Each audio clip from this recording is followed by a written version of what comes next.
çəkə bilmirəm. Qara gözlü dilbərim, şirin sözlü dilbərim, harda qaldın gəlmədin gülər yüzlü dilbərim. Qara gözlü dilbərim, şirin sözlü dilbərim, harda qaldın gəlmədin mənim gözəl dilbərim.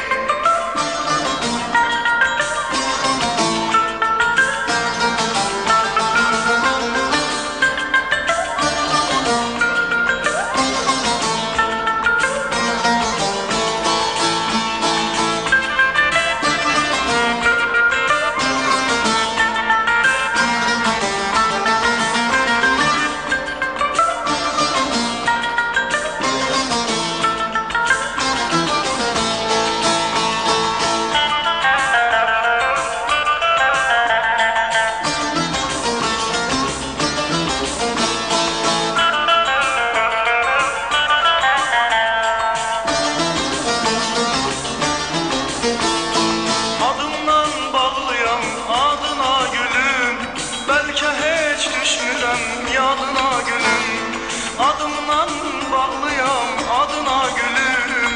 Belki hiç düşmürəm yadına gülüm, belki hiç düşmürəm yadına gülüm.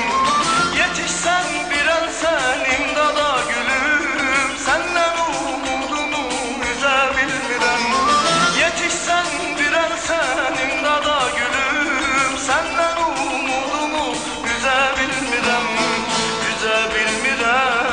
Üzə bilmirəm, mən bu ayrılığa dözə bilmirəm.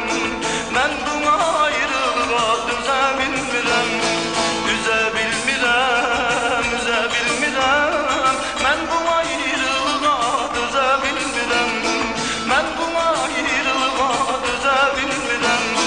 Qara gözlü dilbərim, şirin sözlü dilbərim, harda qaldın gəlmədin gülər yüzlü dilbərim.